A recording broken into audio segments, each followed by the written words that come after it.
Hey y'all, have y'all ever wondered where Halloween got its origins from? Where it originated from? How did it start and all of that? Well, we about to learn about that. Halloween, also known as All Halloween or All Hallows Eve or All Saints Eve, is a celebration on October 31st, which is tomorrow, is Halloween. Um, the eve of the Western Christian feast of All Saints' Day.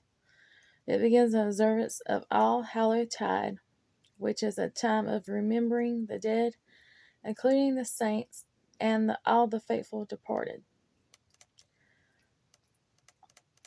Halloween began solely as a Christian holiday, being the visual of All Hallows Day, celebrated in Ireland and Scotland for centuries.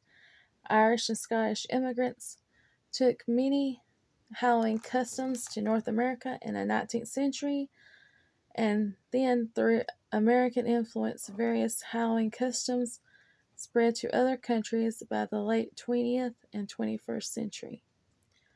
The word Halloween means saints, is of the Christian origin. A term equivalent to All Saints' Day is attested in the Old English.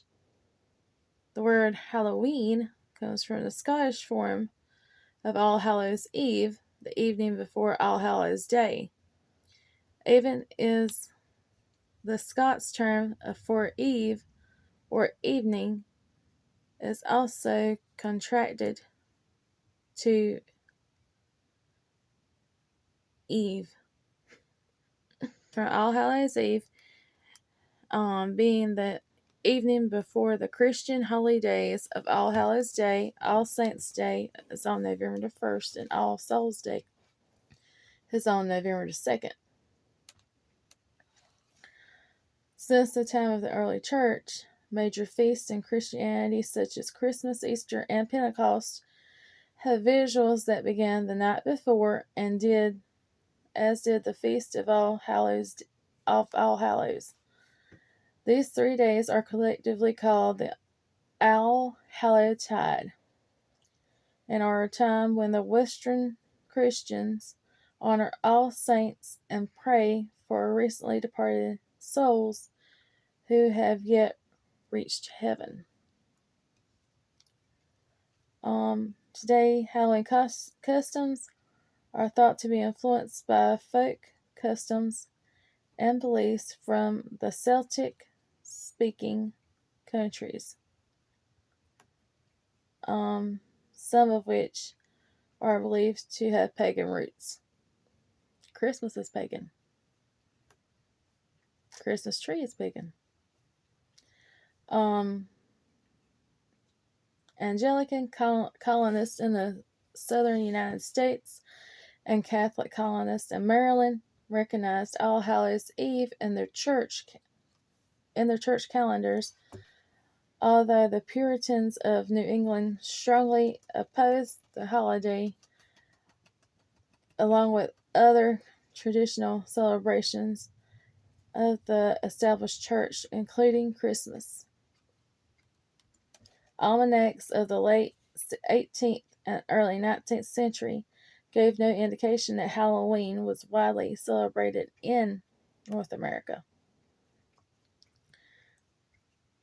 It was not until after mass Irish and Scottish immigration in the 19th century that Halloween became a major holiday in America.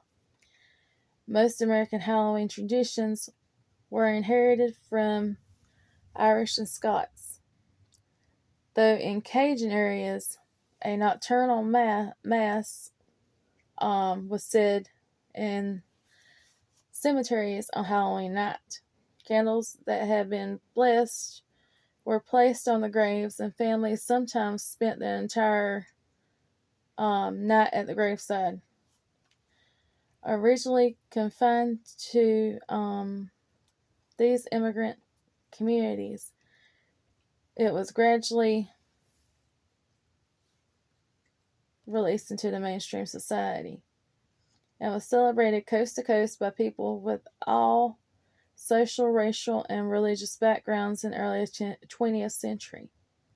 Then, through American influence, these Halloween traditions spread to other countries by the late 20th and early 21st century, including to the mainland Europe and some parts of the Far East. Development of artifacts and symbols associated with Halloween formed over time. Jack-o'-lanterns are traditionally carried by gushers, which we call trick-or-treating here, on All Hallows Eve in order to frighten evil spirits. There is a popular Irish Christian folk tale associated with a jack-o'-lantern, which in folklore is said to represent a soul who has been denied entry into both heaven and hell. En route home, this is the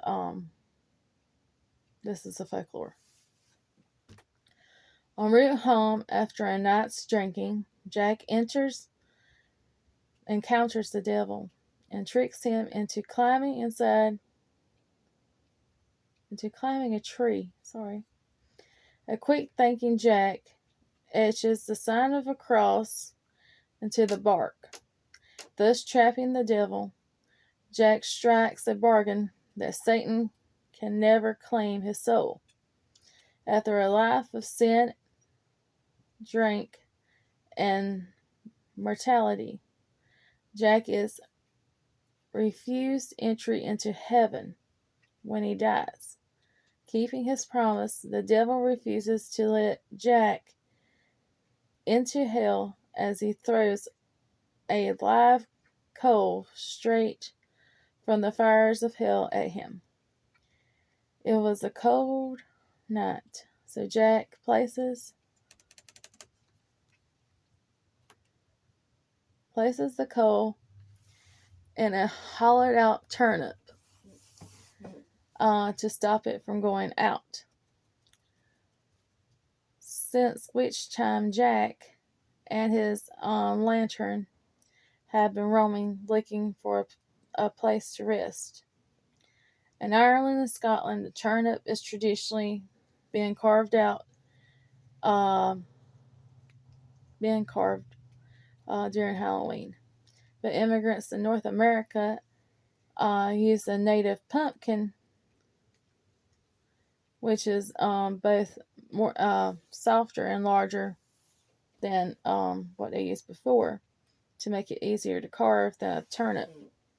The American tradition of carving pumpkins is recorded in 1837 and was originally associated with with harvest time in general, not becoming specifically associated with Halloween into the mid and late 19th century. On All Hallows Eve in Poland, believers were once taught to pray out as loud as they walk through the forest in order for the souls of the dead might find comfort. In Spain, Christian priests in tiny villages toll their church bells in order to remind the congregants to remember the dead on All Hallows Eve. In Ireland and among immigrants in Canada, a custom includes a Christian practice of abstinence, keeping All Hallows Eve as a meat-free day and serving pancakes instead. In Mexico, children make an altar to invite the return of the spirits of the dead children. Christian church traditionally observed Halloween through a vigil. Worshippers prepared themselves for feasting and on following All Saints' Day and prayers and fasting. The church service is known as the Vigil of All Hallows, or the Vigil of All Saints, an initiative known as Night of Light seeks to further spread the Vigil of All Hallows throughout Christendom. After the service, suitable festivities and entertainments are often followed, as well as a visit to the graveyard or cemetery, where flowers and candles are often placed in preparation for All Hallows Day. In Finland, because so many people visit the cemeteries on All Hallows Eve to light votive candles, those little tea light candles there, and they're known as Seas of Light. Today, Christian attitudes towards Halloween are diverse. An Anglican church